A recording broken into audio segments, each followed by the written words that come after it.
ಬಣ್ಣ ತಿಂದು ಸಿಹಿ ಹಣ್ಣ ಕೊಡುವ ಮರ ನೀಡಿ ನೀಡಿ ಮುಕ್ತ.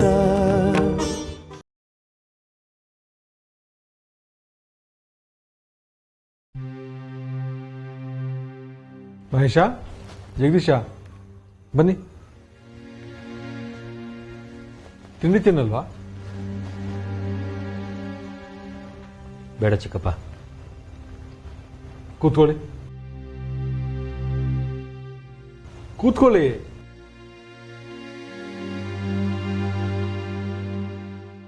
ಯಾಕೆ ತಿಂಡಿ ತಿನ್ನಲ್ಲ? ಮೊನ್ನೆಯಿಂದ ನೀವು ಊಟ ತಿಂಡಿ ಸರಿಯಾಗಿ ಮಾಡ್ತಾ ಇಲ್ಲ ಅಂತ ಶ್ರೀಧರ ಹೇಳ್ದ. ಯಾಕೆ? ಏನಾಯ್ತು ನಿಮಗೆ? ನನ್ನ ಜೊತೆ ನೀವು ಸರಿಯಾಗಿ ಮಾತಾಡ್ತಾ ಇಲ್ಲ. ಮಲ್ಟಿ ಸ್ಪೆಷಾಲಿಟಿ ಆಸ್ಪತ್ರೆ ಕಟ್ಟಿಸಿ ಅದರ ಜವಾಬ್ದಾರಿ ವೈಷ್ಣವಿ ಕೊಡ್ತೀನಿ ಅಂತಂದೆ. ನೀವು ಬೇಡ ಅಂದ್ರಿ. ಆದರೆ ನಾನು ಕೇಳಲಿಲ್ಲ. ಆ ಬೇಸರ ಇನ್ನೂ ನೀವು ಮನಸ್ಸಿನಲ್ಲಿ ಇಟ್ಕೊಂಡಿರೋ ಹಾಗೆ ಕಾಣುತ್ತೆ. ಚಿಕ್ಕಪ್ಪ, ಇಲ್ಲ ಅಂದರೆ ಸುಳ್ಳು ಹೇಳ್ದಂಗೆ ಆಗುತ್ತೆ, ಹೌದು ಅಂತ ಅಂದರೆ ನಿಮಗೆ ಬೇಜಾರಾಗುತ್ತೆ. ಬೇಡ ಬಿಡಿ. ಡಾಕ್ಟ್ರ್ ವೈಷ್ಣವಿ ಅವ್ರು ಬಂದಮೇಲೆ ನಮಗಂತೂ ಅನ್ಯಾಯ ಆಗಿರೋದು ಸತ್ಯ. ನಿಮಗೆ ಹೇಗೆ ಅನ್ಯಾಯ ಆಗಿದೆ? ಅಲ್ಲ ಚಿಕ್ಕಪ್ಪ, ಅಣ್ಣನ ಮಕ್ಕಳು ಅಂತ ನಾವಿದ್ದೀವಿ. ನಿಮ್ಮನ್ನ ಅಷ್ಟೊಂದು ಚೆನ್ನಾಗಿ ನೋಡ್ಕೋತಾ ಇದ್ವಿ. ಇವಾಗೇನಾಗಿದೆ? ಆ ಡಾಕ್ಟ್ರ್ ವೈಷ್ಣವಿ ಅವ್ರಿಗೆ ಹಾಸ್ಪಿಟ್ಲ್ ಕಟ್ಟಿಸ್ಕೊಡ್ತಾ ಇದ್ದೀರಾ. ಅದು ಕೋಟ್ಯಾಂತರ ರೂಪಾಯಿ ಖರ್ಚು ಮಾಡಿ. ಅನ್ಯಾಯ ಅಲ್ದಿ ಇನ್ನೇನು ಚಿಕ್ಕಪ್ಪ ಅದು? ನೋಡಿ, ನಿಮಗೆ ಗೊತ್ತು, ನಿಮ್ಮ ತಂಗಿ ಅಂದರೆ ನನ್ನ ಮಗಳು ಮುಂದೆ ದೊಡ್ಡ ಡಾಕ್ಟ್ರಾಗಿ ದುಡ್ಡು ಇಲ್ಲದವ್ರಿಗೆ ಕನ್ಸೆಷನ್ನಲ್ಲಿ ಚಿಕಿತ್ಸೆ ಕೊಡಿಸ್ಬೇಕು ಅಂತ ಇದ್ಲು. ಆದರೆ ಅವಳಿಗೆ ಬದುಕಿಲ್ಲ. ಅವಳಪ್ಪ ನಾನು. ಅವಳ ಹೆಸರಿನಲ್ಲಿ ಒಂದು ಆಸ್ಪತ್ರೆ ಕಟ್ಟಿಸಿ ಅಲ್ಲಿ ಬಡವರಿಗೆ ಚಿಕಿತ್ಸೆ ಸಿಗೋ ಹಾಗೆ ಮಾಡಿದ್ರೆ ಅವಳ ಆಸೆ ಈಡೇರಿಸಿದ ನೆಮ್ಮದಿ ನನಗೆ ಸಿಗುತ್ತೆ. ಚಿಕ್ಕಪ್ಪ, ನಿಮ್ಮ ಫೀಲಿಂಗ್ಸ್ ನಮ್ಗೆ ಅರ್ಥ ಆಗುತ್ತೆ. ತಂಗಿ ಹೆಸರಲ್ಲಿ ಹಾಸ್ಪಿಟ್ಲ್ ಕಟ್ಟಿಸಿ, ಆದರೆ ಆ ಡಾಕ್ಟ್ರ್ ವೈಷ್ಣವಿ ಅವ್ರಿಗೆ ಯಾಕೆ ಜವಾಬ್ದಾರಿ ಕೊಡಬೇಕು? ಯಾಕೆ ಕೊಡಬಾರ್ದು? ವೈಷ್ಣವಿ ಒಬ್ಬ ಒಳ್ಳೆ ಡಾಕ್ಟ್ರು, ಜನರ ಬಗ್ಗೆ ಕಾಳಜಿ ಇರೋಳು. ಅವಳಿಗೆ ಜವಾಬ್ದಾರಿ ವಹಿಸಿದ್ರೆ ಆಸ್ಪತ್ರೆಯನ್ನು ತುಂಬ ಚೆನ್ನಾಗಿ ನಡೆಸ್ಕೊಂಡು ಹೋಗ್ತಾಳೆ. ಅಂಥವಳಿಗೆ ಜವಾಬ್ದಾರಿ ವಹಿಸದೆ ನಾನು ನೀವು ನೋಡ್ಕೊಳ್ಳೋಕ್ಕಾಗತ್ತಾ? ಅರೆ ಚಿಕ್ಕಪ್ಪ, ನೀವು ಹಾಗೆ ಮಾಡಿಬಿಟ್ರೆ ನಮ್ಮ ಭವಿಷ್ಯದ ಕಥೆ ಏನು ಚಿಕ್ಕಪ್ಪ? ನಿಮ್ಮ ಭವಿಷ್ಯದ ಬಗ್ಗೆ ನಾನು ಯೋಚನೆ ಮಾಡದೇ ಇರ್ತೀನ? ಅದಕ್ಕೂ ಯೋಚನೆ ಮಾಡಿದ್ದೀನಿ. ಏನು? ಈ ವಿಷಯ ನಿಮಗೆ ಇವಾಗಲೇ ಹೇಳಬಾರ್ದು ಅಂತ ಮಾಡಿದ್ದೆ. ಆದರೆ ಹೇಳಲಿಲ್ಲ ಅಂತಂದರೆ ನೀವು ಏನೇನೋ ಯೋಚನೆ ಮಾಡಿಕೊಂಡು ನಿಮ್ಮ ಮನಸ್ಸಿನ ನೆಮ್ಮದಿನ ಹಾಳು ಮಾಡ್ಕೋತೀರ. ನಾನು ನನ್ನ ಎಲ್ಲ ಆಸ್ತಿನೂ ವಿಲ್ ಮಾಡಿದ್ದೀನಿ.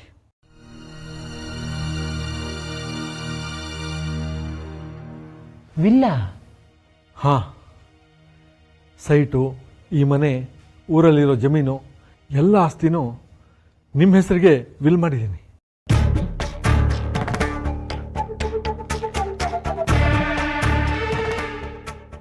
ನನ್ನ ಸಾವಿನ ನಂತರ ಎಲ್ಲ ಆಸ್ತಿನೂ ನಿಮಗೆ ಸೇರುತ್ತೆ. ಓ ಹೌದಾ? ಥ್ಯಾಂಕ್ ಯು ಚಿಕ್ಕಪ್ಪ. ಸಾರಿ ಚಿಕ್ಕಪ್ಪ, ಪೂರ್ತಿ ವಿಷಯ ಗೊತ್ತಿಲ್ಲದೆ ಬಾಯಿಗೆ ಬಂದಂಗೆಲ್ಲ ಮಾತಾಡ್ಬಿಟ್ವಿ. ನಮ್ಮಿಂದ ಏನಾದರೂ ತಪ್ಪಾಗಿದ್ರೆ ಕ್ಷಮಿಸಿ ಚಿಕ್ಕಪ್ಪ. ಬನ್ನಿ ಚಿಕ್ಕಪ್ಪ, ತಿಂಡಿ ತಿನ್ನೋಣ. ಶ್ರೀಧರ, ತಿಂಡಿ ರೆಡಿ ಮಾಡ. ಬರ.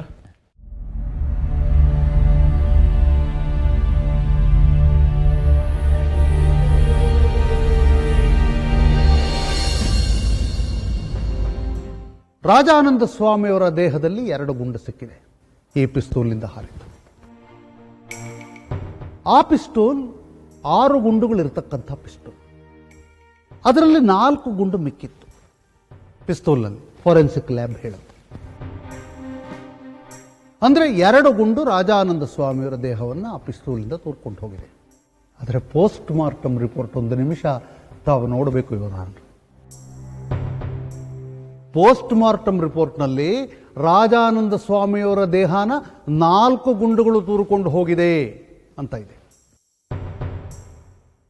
ನಿವೇದಿತಾ ಅವರ ಪಿಸ್ತೂಲ್ನಿಂದ 2 ಗುಂಡು ತೂರ್ಕೊಂಡು ಹೋಗಿದ್ರೆ ಇನ್ನೆರಡು ಗುಂಡು ಎಲ್ಲಿಂದ ಬಂತು? There must be some other weapon which has fired those 2 bullets. Your honour, ಇಲ್ಲಿ ಕೋರ್ಟ್ ಸಾಕ್ಷಿಯಾಗಿ ಬಂದ doctor Bhargavi Rayappa postmortem ಮಾಡಿದವರು ಹೇಳ್ತಾರೆ, ದ ಫೇಟಲ್ ಬುಲೆಟ್ ಅಂದ್ರೆ ಸಾವು ತಂದ ಗುಂಡು ಅಂತ ಯಾವುದನ್ನು ಹೇಳ್ತಾರೋ, ನಿವೇದಿತಾ ಅವರ ಪಿಸ್ತೂಲ್ನಿಂದ ಹಾರಿದ ಗುಂಡುಗಳು ಫೇಟಲ್ ಬುಲೆಟ್ಸ್ ಅಲ್ಲ. ರಾಜಾನಂದ ಸ್ವಾಮಿಯವರ ಸಾವನ್ನು ಅವು ಉಂಟು ಮಾಡಿಲ್ಲ. ಬದಲಿಗೆ ಇನ್ಯಾವುದೋ 2 ಗುಂಡಿದ್ವಲ್ಲ, ಅದು ರಾಜಾನಂದ ಸ್ವಾಮಿಯವರ ಸಾವಿಗೆ ಕಾರಣವಾದದ್ದು. ಅದು ಫೇಟಲ್ ಬುಲೆಟ್ಸ್ ಅಂತ ಹೇಳ್ತಾರೆ. So Nivedita's pistol is not the murder weapon. There must be some other weapon. Someone else must have fired those 2 shots. That is not Nivedita. ಬೇರೆ ಯಾರೋ ಆ ಗುಂಡುಗಳನ್ನು ಹಾರಿಸಿರ್ಬೇಕು, ಅದು ನಿವೇದಿತ ಅಲ್ಲ. ಸೊ ರಾಜಾನಂದ ಸ್ವಾಮಿಯವರ ಸಾವು ಸಂಭವಿಸಿರೋದು ಬೇರೆ ಯಾವುದೋ ವೆಪನ್ನಿಂದ ಹಾರಿಸಿದ ಗುಂಡುಗಳಿಂದ, ನಿವೇದಿತಾ ಅವರ ಪಿಸ್ತೂಲ್ನಿಂದ ಅಲ್ವೇ ಅಲ್ಲ. ಭಾರ್ಗವಿ ರಾಯಪ್ಪ ಅವರ ಡಿಪೋಸಿಷನ್ ಕಾಪಿ 14ನೇ ಪ್ಯಾರಾದಲ್ಲಿದೆ ಇವರಾನರದು. ಆ ಫೇಟಲ್ ಬುಲೆಟ್ ಹಾರಿಸಿದ ವೆಪನ್ ಕೋರ್ಟ್ ಮುಂದೆ ಬಂದೇ ಇಲ್ಲ. ಯಾವ ಪಿಸ್ತೂಲ್ನಿಂದ ಸಾವು ಸಂಭವಿಸಿಲ್ವೋ ಅದನ್ನ ಕೋರ್ಟ್ ಮುಂದೆ ಹಾಜರು ಮಾಡಿದ್ದಾರೆ. ಯಾವುದರಿಂದ ಸಂಭವಿಸಿದೆಯೋ ಅದನ್ನ ಕೋರ್ಟ್ ಮುಂದೆ ಹಾಜರು ಮಾಡಿಲ್ಲ. ಈ ಪ್ರಾಸಿಕ್ಯೂಷನ್ ಅವರನ್ನು ನಂಬೋದಕ್ಕಾಗುತ್ತಾ ಇವರ ಆನರ್? ಈ ಪ್ರಾಸಿಕ್ಯೂಷನ್ ಈ ಸಾಕ್ಷಿಗಳನ್ನು ನಂಬಿ ಇಷ್ಟು ಜನ ಮುಗ್ಧ ಅಪರಾಧಿಗಳನ್ನು ಜೈಲಿಗೆ ಅಥವಾ ಗಲ್ಲಿಗೆ ಕಳಿಸೋಕ್ಕಾಗುತ್ತಾ ಇವರ ಆನರ್? ಆ ವೆಪನ್ಗಳ ವಿಚಾರನೂ ಈ ಕೇಸ್ ಥರನೇ. ಯಾರೋ ಅಪರಾಧ ಮಾಡಿರೋರು, ಯಾರೋ ಕೋರ್ಟ್ ಮುಂದೆ ಬಂದಿರೋರು. ನಿವೇದಿತಾ ಅವರ ವೆಪನ್ನು, ಆ ಪಿಸ್ತೂಲು ಶರ್ಮಿಳಾ ಅವರ ಮನೆ ಕಬೋರ್ಡ್ನಲ್ಲಿ ಸಿಗುತ್ತೆ. ಹೇಗೆ ಬರುತ್ತೆ ಆ ಕಬೋರ್ಡ್ಗೆ ಇವರ? ಪ್ರಾಸಿಕ್ಯೂಷನ್ ಕೊಡೋ ಎಕ್ಸ್ಪ್ಲೇಷನ್ ಏನು? ನಿವೇದಿತಾ ಅವರು ಆ ಪಿಸ್ತೂಲ್ನಿಂದ ರಾಜಾನಂದ ಸ್ವಾಮಿ ಅವ್ರನ್ನ ಗುಂಡಿಟ್ಟು ಕೊಂದು ಬಿಟ್ಟಿದ್ದಾರೆ. ಆಮೇಲೆ ಅದನ್ನು ಶರ್ಮಿಳಾ ಅವ್ರ ಕೈ ಕೊಟ್ಟಿದ್ದಾರೆ. ಶರ್ಮಿಳಾ ಅವರ ತಂದು ಕಬೋರ್ಡ್ನಲ್ಲಿ ಬಚ್ಚಿಟ್ಟಿದ್ದಾರೆ. The history of murder weapons ಅಂತ chief constable Scotland Yard Henry O'Toole, ಅಲ್ಲಿ ಚೀಫ್ ಕಾನ್ಸ್ಟೇಬಲ್ ಅಂದರೆ ಅತ್ಯಂತ ದೊಡ್ಡ ಹುದ್ದೆ ಸ್ಕಾಟ್ಲೆಂಡ್ ಯಾರ್ಡ್ನಲ್ಲಿ. ಅವರು 387 ಕೇಸುಗಳನ್ನು 5 ವರ್ಷದಲ್ಲಿ ಅವರು ಬಿಡಿಸ್ತಾರೆ. ಕೊಲೆ ಕೇಸುಗಳನ್ನು, ರಹಸ್ಯವನ್ನು ಬಿಡಿಸ್ತಾರೆ. ಅವರೊಂದು ಪುಸ್ತಕ ಬರೆದಿದ್ದಾರೆ, history of the murder weapons, ಕೊಲೆಯ ಆಯುಧಗಳ ಒಂದು ಚರಿತ್ರೆ ಅಂತ. ಎಲ್ಲಪ್ಪ ಕೊಡಪ್ಪ. ಇವರ 99% of the murder weapons either they are destroyed or they are thrown in the water. ನಿಜವಾದ ಅಪರಾಧಿಗಳು ಕೊಲೆಯನ್ನು ಮಾಡಿದ್ರೆ ಆ ನಿಜವಾದ ಅಪರಾಧಿಗಳು ಕೊಲೆಯ ಆಯುಧವನ್ನು ನಾಶ ಮಾಡ್ತಾರೆ ಅಥವಾ ನೀರಲ್ಲೆಸಿತಾರೆ, ಪೊಲೀಸ್ನವ್ರಿಗೆ ಅದು ಸಿಕ್ಕು ಬೀಳಬಾರ್ದು ಅಂತ ಹೇಳ್ತಾರೆ. ಇವರ ಆನರ್, ಇಲ್ಲಿ ನಿವೇದಿತಾ ನಿಜವಾದ ಅಪರಾಧಿ ಆಗಿದ್ದಲ್ಲಿ, ಅವರು ರಾಜಾನಂದ ಸ್ವಾಮಿಯವ್ರನ್ನ ಆ ಪಿಸ್ತೂಲಿಂದ ಗುಂಡು ಹೊಡೆದು ಸಾಯಿಸಿದ್ದರೆ ಅವರದನ್ನು ಶರ್ಮಿಳಾ ಅವರ ಕೈಗೆ ಕೊಟ್ಟು ಬಚ್ಚಿಡು ಅಂತ ಹೇಳಬೇಕಾದ ಅವಶ್ಯಕತೆ ಏನಿತ್ತು? ಇವರ ಪಕ್ಕದಲ್ಲೇ ರುದ್ರಗಂಗಾ ನದಿ ಇತ್ತು, ಅಲ್ಲಿ ಬಿಸಾಡ್ಬಿಡ್ಬೋದಾಗಿತ್ತಲ್ಲ. ಪ್ರವಾಹದಲ್ಲಿ ಕೊಚ್ಕೊಂಡು ಹೊರಟು ಹೋಗ್ತಾ ಇತ್ತದು. ನಿವೇದಿತಾ ಅದನ್ನು ಶರ್ಮಿಳಾ ಅವ್ರ ಕೈಗೆ ಕೊಟ್ಟು ತಾನೇ ಸಿಕ್ಕಾಕೊಳ್ಳೋ ಪ್ರಯತ್ನ ಮಾಡ್ತಾರೆ. ಕ್ಯಾನ್ ಇಟ್ ಬಿ ಬಿಲೀವ್ಡ್ ಇವರ? ಈ ಮರ್ಡರ್ ವೆಪನ್ ಅಂತ ಹೇಳ್ತಾರಲ್ಲ ಪ್ರಾಸಿಕ್ಯೂಷನ್ ಅವರು, ಅದನ್ನು ಕೋರ್ಟ್ ಮುಂದೆ ಪ್ರೊಡ್ಯೂಸ್ ಮಾಡಿದ್ದಾರಲ್ಲ ನಿವೇದಿತಾ ಅವ್ರ ಪಿಸ್ತೂಲ್ನ, ಅದನ್ನು ಈಶ್ವರ್ ನಾಯಕ್ ಅವರು ಸೀಸ್ ಮಾಡ್ತಾರೆ ಶರ್ಮಿಳಾ ಅವ್ರ ಮನೆ ಕಬೋರ್ಡಿಂದ. ಯಾವತ್ತು? ಕೊಲೆಯಾದ 2ನೇ ದಿವಸ 21/11/2010 ಬೆಳಗ್ಗೆ 9:15 ಗಂಟೆ ಸುಮಾರಿನಲ್ಲಿ ಶರ್ಮಿಳಾ ಅವರ ಮನೆಯಿಂದ ಅದನ್ನು ಸೀಸ್ ಮಾಡ್ತಾರೆ. ಆವತ್ತಿನ ದಿವಸಕ್ಕೆ ಅಂದರೆ 21/11/2010ಕ್ಕೆ ಪ್ರಾಸಿಕ್ಯೂಷನ್ ಅವರು ಸೇರಿದ ಹಾಗೆ, ಪೊಲೀಸ್ ತನಿಖೆನೂ ಸೇರಿದ ಹಾಗೆ ಎಲ್ಲರ ಭಾವನೆ ಏನಿತ್ತು ಅಂದರೆ ರಾಜಾನಂದ ಸ್ವಾಮಿಯವರು ಸತ್ತಿದ್ದು ಬಾಂಬ್ ಸ್ಫೋಟದಿಂದ ಅಂತ. ಅವರು ಸತ್ತಿದ್ದು ಪಿಸ್ತೂಲ್ನಿಂದ ಅಂತ 5 ತಿಂಗಳಾದ ಮೇಲೆ ಚಾರ್ಜ್ ಶೀಟ್ ಹಾಕ್ತಾರೆ. ಭಾರ್ಗವಿ ರಾಯಪ್ಪ ಅವರು ಕೋರ್ಟ್ ವಿಟ್ನೆಸ್ ಆಗಿ ಇಲ್ಲಿ ಬಂದು ಅವರು ಸತ್ತಿದ್ದು ಪಿಸ್ತೂಲ್ನಿಂದ ಅಂತ ಹೇಳಿದ ಮೇಲೆ ಚಾರ್ಜ್ ಶೀಟ್ ಹಾಕ್ತಾರೆ 5 ತಿಂಗಳಾದ ಮೇಲೆ. ಆದರೆ 5 ತಿಂಗಳಿಗೆ ಮುಂಚೆನೆ ಮರ್ಡರ್ ವೆಪನ್ ಅಂತ ಈಶ್ವರ್ ನಾಯಕ್ ಅವರು ಅದನ್ನು ಸೀಸ್ ಮಾಡಿಬಿಡ್ತಾರೆ. ಶರ್ಮಿಳಾ ಅವ್ರನ್ನ ಅರೆಸ್ಟ್ ಮಾಡ್ತಾರೆ, ಕೋರ್ಟ್ಗೆ ಪ್ರೊಡ್ಯೂಸ್ ಮಾಡ್ತಾರೆ.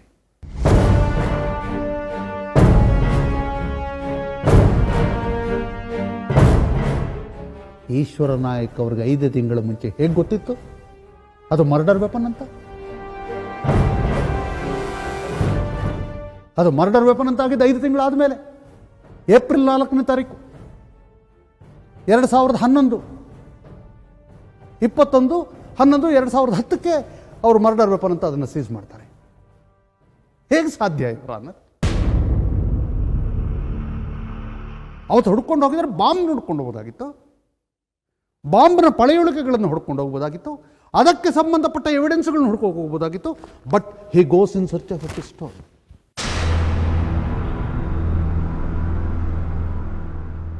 ಆ ವೇಳೆಗೆ ಪಿಸ್ಟೂಲ್ ಮರ್ಡರ್ ವೆಪನ್ ಆಗಿರಲಿಲ್ಲ. Still he goes in search of a pistol.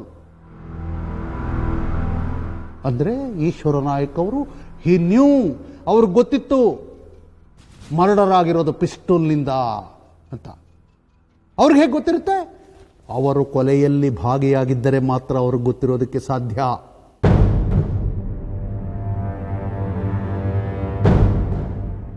He was also a participant in the murder of Mr. Rajananda Swamy. That is how he goes straight into Sharmila's house and seizes a pistol.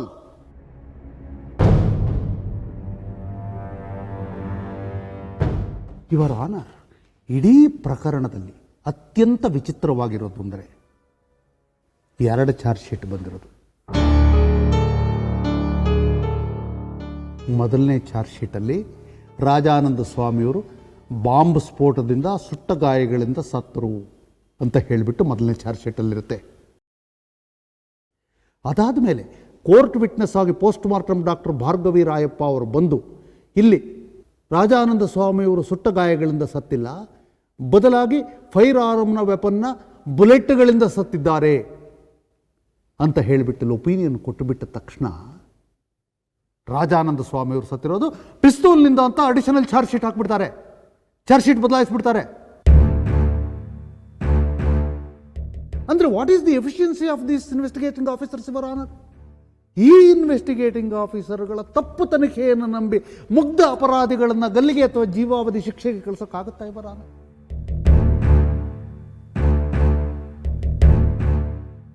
ಇನ್ನೊಂದು ವಿಚಾರ your honour, 2ನೇ charge sheet ಪ್ರಕಾರ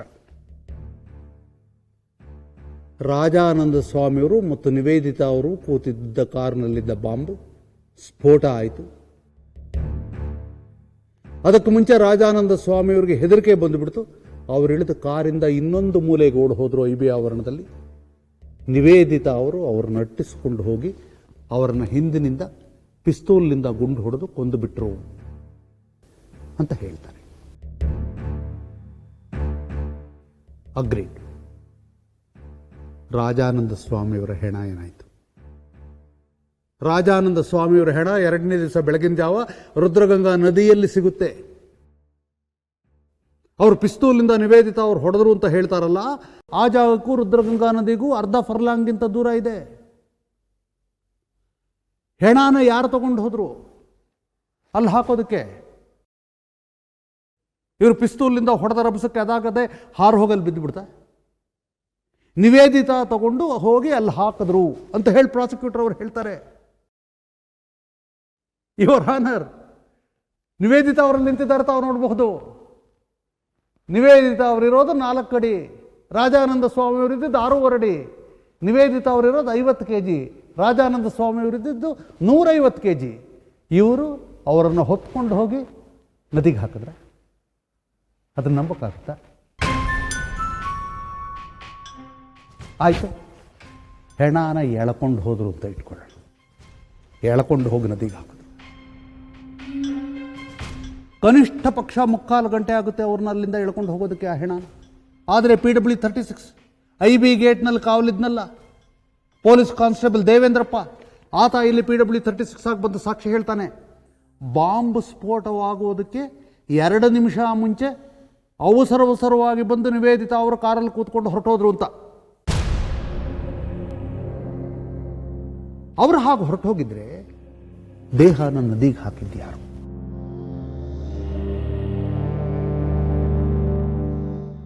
bomb ಸಿಡಿಯೋದಕ್ಕೆ 2 ನಿಮಿಷ ಮುಂಚೆ ನಿವೇದಿತಾ ಅವರು ಹೊರಟು ಹೋದ್ರು ಅಂತ ಒಬ್ಬ ಸಾಕ್ಷಿ ಹೇಳ್ತಾರೆ.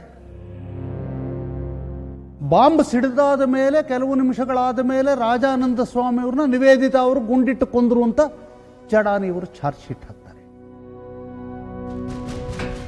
2 ನಿಮಿಷ ಮುಂಚೆ ಹೊರಟು ಹೋಗಿದ್ದ ನಿವೇದಿತಾ ಅವರು ಬಾಂಬ್ ಸ್ಫೋಟ ಆದ್ಮೇಲೆ ಇಲ್ಲಿ ಬಂದು ಗುಂಡಿಟ್ಟು ಕೊಂದ್ರು ಅಂದ್ರೆ ಏನ್ ನಿವೇದಿತಾ ಅವರು ಡಬಲ್ ಆಕ್ಟಿಂಗ್ ಮಾಡಿದ್ರ ಇವರ? ನಿವೇದಿತಾ ಅವರು 2 ಜಾಗದಲ್ಲಿ ಒಂದೇ ಸಾರಿ ಇರೋದಕ್ಕೆ ಸಾಧ್ಯನಾ ಇವರ? This is a cock and bull story. ಕಾಗಕ್ಕ ಗುಬ್ಬಕ್ಕನ ಕಥೆಯನ್ನು ಹೇಳ್ತಾರೆ CSP ಅವರು ಅಂತ ಹೇಳ್ತಾರಲ್ಲ ಪ್ರಾಸಿಕ್ಯೂಟರ್ ಸಾಹೇಬರು. ಪ್ರಾಸಿಕ್ಯೂಷನ್ ಅವರು ಕಾಗಕ್ಕ ಗುಬ್ಬಕ್ಕನ ಕಥೆಯನ್ನು ಹೇಳ್ತಾ ಇರೋದು. ಕ್ಯಾನ್ ಇಟ್ ಬಿ ಬಿಲೀವ್ಡ್ ಇವರ? ಇನ್ನು ಶಾಲು ಮೇಲಿನ ರಕ್ತದ ವಿಚಾರಕ್ಕೆ ಬರೋಣ ಇವರ. ನಿವೇದಿತಾ ಅವರ ಮನೆಯಲ್ಲಿ ಶಾಲು ಸಿಕ್ಕಿದ್ದು ಸತ್ಯ. ಆ ಶಾಲು ಮೇಲೆ ರಕ್ತದ ಕಲೆಗಳಿದ್ದು ಸತ್ಯ. ಆದರೆ ಇದು ಅರ್ಧ ಸತ್ಯ ಮಾತ್ರ. ಅರ್ಧ ಸತ್ಯದ ಮೂಲಕ ಇಡೀ ಸತ್ಯವನ್ನು ಕೊಲ್ಲುವ ಪ್ರಾಸಿಕ್ಯೂಷನ್ ಅವರ ಇನ್ನೊಂದು ಕಥೆ ಇದು ಇವರ ಆನರ್. ಇವರ ಆನರ್ PW 36 ದೇವೇಂದ್ರಪ್ಪ ಹೇಳ್ತಾರೆ, ಇವರ ಆನರ್ ನನ್ನ ಪಾರ್ಟಿ ಸವಾಲ್ನ ಪ್ಯಾರ 4ರಲ್ಲಿ ನಿವೇದಿತಾ ಅವರ ಆಚೆ ಹೋಗುವಾಗ ಅವರು ಹೊದ್ದುಕೊಂಡಿದ್ದ ಶಾಲು ಮೇಲೆ ರಕ್ತ ಇರಲಿಲ್ಲ ಅಂತ ಹೇಳ್ತಾರೆ. ಕೊಲೆಯಾದಾಗ ಅವರ ಮೇಲೆ ಹಾರದ ರಕ್ತ ಅಂತ ಚಡಾನೆಯವರು ಚಾರ್ಜ್ ಶೀಟ್ ಹಾಕ್ತಾರೆ. ಅವರ ಶಾಲು ಮೇಲೆ ರಕ್ತ ಇರಲಿಲ್ಲ ಅಂತ PW 36 ದೇವೇಂದ್ರಪ್ಪ ಹೇಳ್ತಾರೆ. ಇವರ ಆನರ್ ಹೋಗ್ಲಿ, ಶಾಲು ಮೇಲೆ ರಕ್ತ ಇದೆಯಲ್ಲ ಅದು ರಾಜಾನಂದ ಸ್ವಾಮಿಯವ್ರದೇ ರಕ್ತ ಅಂತ ಹೇಗೆ ಕನ್ಕ್ಲೂಷನ್ಗೆ ಬಂದರು ಇವರು? It should be proved by the forensic lab. ಇಲ್ಲಿ ಈಶ್ವರ ನಾಯಕ್ ಅವರು ಬಂದಿದ್ರು, ಚಡಾನೆಯವರು ಬಂದಿದ್ರು. ಇಬ್ಬರನ್ನು ನಾನು ಕೇಳಿದ್ದೇನೆ ಪಾರ್ಟಿ ಸವಾಲ್ನಲ್ಲಿ. ಇಬ್ಬರು ಪಾರ್ಟಿ ಸವಾಲನ್ನು ತಾವು ನೋಡ್ಬೋದು ರಿಪೋಸಿಷನ್ ಕಾಪಿನಲ್ಲಿ. ಇಬ್ಬರು ಹೇಳಿದ್ದಾರೆ ಅದನ್ನು ಫಾರೆನ್ಸಿಕ್ ಲ್ಯಾಬ್ಗೆ ಕಳಿಸಿರಲಿಲ್ಲ ಅಂತ ಒಪ್ಕೊಂಡಿದ್ದಾರೆ.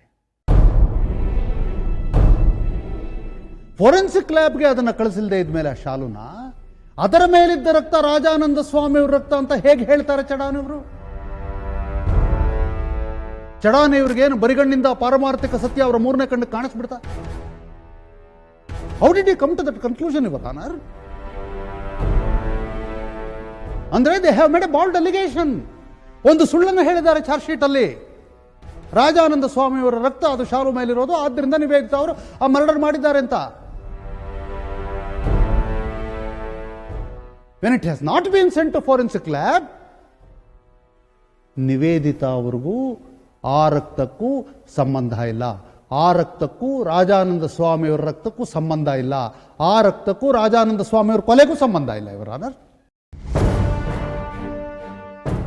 This blood is not connected to mister Rajananda Swami at all. Rajananda ಸ್ವಾಮಿಯವ್ರಿಗೂ ಆ ರಕ್ತಕ್ಕೂ ಯಾವುದೇ ಸಂಬಂಧ ಇಲ್ಲ. ಅಂದಮೇಲೆ ನಿವೇದಿತಾ ಅವರು ರಾಜಾನಂದ ಸ್ವಾಮಿಯವ್ರನ್ನ ಪಿಸ್ತೂಲ್ನಿಂದ ಹೊಡೆದು ಸಾಯಿಸಿದ್ದಾರೆ ಅನ್ನೋದಕ್ಕೆ ಅವರು ಕೊಟ್ಟ ಎಲ್ಲ ಲಾಜಿಕ್ಗಳು ಸುಳ್ಳು ಇವರ honour. At best they are half truths are concealed truths. CSP ಮಾಡುವ ಟ್ವಿಸ್ಟ್ಸ್ ಅಂಡ್ ಟರ್ನ್ಸ್ ಆರೋಪಿಗಳನ್ನು ಸೇವ್ ಮಾಡದೇ ಇರಬಹುದು. ಆದರೆ ಪ್ರಾಸಿಕ್ಯೂಷನ್ ಅವರು ಮಾಡುವ ಹಾಫ್ ಟ್ರೂತ್ಸ್ ಮತ್ತು ಕನ್ಸೀಲ್ಡ್ ಟ್ರೂತ್ಸ್, ಅರ್ಧ ಸತ್ಯಗಳು ಮತ್ತು ಮುಚ್ಚಿಟ್ಟ ಸತ್ಯಗಳು, ಆರೋಪಿಗಳನ್ನು ಅಪರಾಧಿಗಳನ್ನಾಗಿ ಮಾಡೋದಕ್ಕೆ, ಅವರನ್ನು ಜೈಲಿಗೆ ಕಳಿಸೋದಕ್ಕೆ ಸಾಧ್ಯ ಇಲ್ಲ ಇವರ ಆನರ್.